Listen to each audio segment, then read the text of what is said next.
아침 먹을 시간도 없이 너무 바쁜 여러분들, 대한민국의 오늘 아침 어떻게 흘러가는지 빠르고 가볍게 알려드리도록 하겠습니다. 안녕하세요. 오소은의 포스트잇 라이브 아나운서 오소은입니다.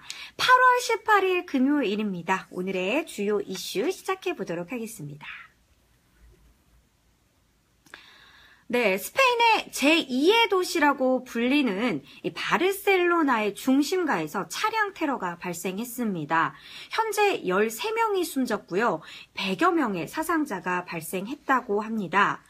운전자가 행인들을 친 후에 이 차에서 빠져나와서 도주를 했고요. 그 와중에 경찰이 용의자 2명을 체포한 상태라고 합니다. 현재 이슬람 급진 세력 IS가 배후를 자처하고 나섰는데요. 바르셀로나, 평범한 시민들이 가장 많이 모이는 대중적 장소지 않습니까? 그런데 이곳도 안전지대는 더 이상 아닌 것 같습니다. 한국인 피해 여부 역시 살펴봐야 하는데요. 아직까지는 한인 사상자는 없는 것으로 파악되고 있습니다. 두 번째 이슈 살펴볼게요. 네, 문재인 대통령이 어제 취임 100일을 맞았습니다.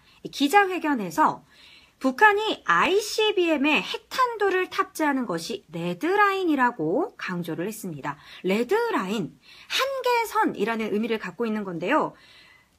사전적 의미로 살펴봤더니 대북 포용 정책이 실패할 경우에 봉쇄 정책으로 전환하는 기준선을 의미하는 것이라고 합니다.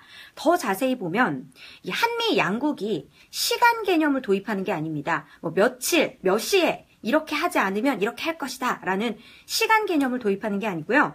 북한의 행위에 따라서 북한의 행위를 기준으로 레드라인을 판단하기로 하고 이에 기준을 설정한 것이라고 합니다.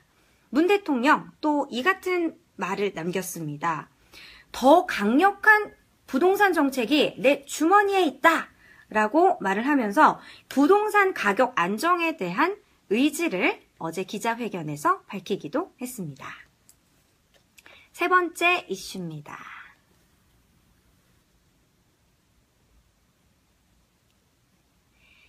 네, 살충제 성분이 검출된 농장이요, 무더기로 늘어났습니다.